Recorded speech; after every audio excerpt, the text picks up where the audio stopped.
ప్రపంచాన్ని మార్చినాడు. కాని అతను ఎవరికీ తెలియని మనిషి. ఈ ప్రపంచంలో కోట్లమంది మనుషులు ఈరోజు బ్రతికుండటానికి కారణమైన ఒక వ్యక్తున్నాడు. కాని అతని పేరు ఎవరికీ తెలియదు. అతని ఫోటో చరిత్ర పుస్తకాలలో లేదు. అతనికి విగ్రహం లేదు. అతనికి అవార్డు లేదు. అతడు రాజు కాదు, సైనికులు కాదు, శాస్త్రవేత్తగా కూడా ప్రసిద్ధి చెందలేదు.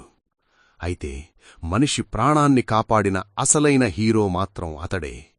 ఈ కథ మనల్ని ఏడ్పిస్తుంది, మనల్ని ఆలోచింపజేస్తుంది, మరియు నిజమైన హీరో అంటే ఎవరు అనే ప్రశ్నను మన హృదయంలో మిగిలిస్తుంది. 1914 సంవత్సరం. ప్రపంచం మొదటి ప్రపంచ యుద్ధంలోకి అడుగుపెడుతున్న కాలం. అమెరికాలో చాలా సాధారణ కుటుంబంలో ఒక అబ్బాయి పుట్టాడు. పేదరికం, ఎలాంటి గొప్ప చదువు లేదు, ఎలాంటి గుర్తింపు లేదు. బతకడానికి చిన్న చిన్న పనులు, రోజు గడిస్తే చాలు అన్న జీవితం. కాని ఆ అబ్బాయి మనసులో ఒక ప్రశ్న: మనిషి చనిపోవడానికి ఎంత చిన్న కారణం సరిపోతుంది? యుద్ధంలో వేలమంది గాయాలతో రక్తం కారిపోతూ చివరి శ్వాస తీసుకుంటున్నారు. డాక్టర్లున్నారు, ఆసుపత్రులున్నాయి, కాని రక్తం లేదు. అప్పుడతడు గమనించాడు, రక్తం ఉంటే ప్రాణం ఉంటుంది. ఆ రోజుల్లో రక్తాన్ని నిల్వ చేయడం అసాధ్యం. ఒక మనిషి నుండి తీసిన రక్తం కొన్ని గంటల్లోనే పాడైపోయేది. అప్పుడే అతనికొక చిన్న ఆలోచన వచ్చింది. రక్తంలో ఎర్రకణాలు వేరు, ప్లాస్మా వేరు కదా. ప్లాస్మాను వేరు చేస్తే అది ఎక్కువ రోజులు నిల్వ ఉంటుందేమో. ఈ ఆలోచనను చెప్పాడు. కాని అందరూ నవ్వారు. నీకు చదువులేదు, నీకు డిగ్రీ లేదు, నువ్వు ఏం కనిపెట్టగలవు? కాని అతడు ఆగలేదు.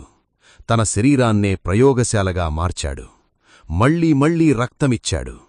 ప్లాస్మా వేరుచేశాడు, ఫ్రీజ్ చేశాడు, తిరిగి ఉపయోగించాడు. అది పనిచేసింది. ఇదే ఈరోజు మనం చూస్తున్న బ్లడ్ బ్యాంక్ సిస్టంకి మొదటి అడుగు. యుద్ధం ఉద్ధృతంగా సాగుతోంది. ప్రతిరోజు వేలమంది సైనికులు గాయపడుతున్నారు. కాని ఇప్పుడు రక్తం అందుబాటులో ఉంది.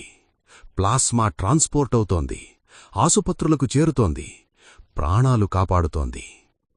అతడేం చేస్తున్నాడు? తన జీవితంలో 1000 సార్ల కంటే ఎక్కువ రక్తం దానం చేశాడు. డాక్టర్లు చెప్పారు, ఇలా చేస్తే నీ శరీరం తట్టుకోదు, నువ్వే చనిపోతావు.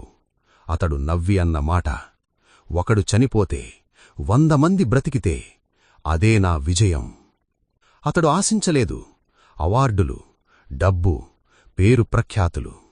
కాని కనీస గుర్తింపు కూడా రాలేదు. యుద్ధం అయిపోయింది, ప్రపంచం ముందుకు వెళ్ళింది. కాని అతడు మాత్రం ఒంటరిగా మిగిలిపోయాడు. చివరి రోజులు పేదరికంలో, అనారోగ్యంలో. అతను చనిపోయిన రోజు అతని అంత్యక్రియలకు 7 మాత్రమే వచ్చారు. 7. కాని అతని వల్ల బ్రతికిన వాళ్ళు కోట్లమంది. ఈరోజు మనం ఒక యాక్సిడెంటు నుండి బ్రతికామా? ఒక ఆపరేషన్ సక్సెస్ అయ్యిందా? ఒక బిడ్డ ప్రాణాలతో పుట్టిందా? అందుకు కారణమేమిటి? రక్తం. ఆ రక్తం వెనుక ఈ మనిషి త్యాగం ఉంది. కాని మనకతని పేరు తెలియదు. అతడు కోరుకున్నది అదే.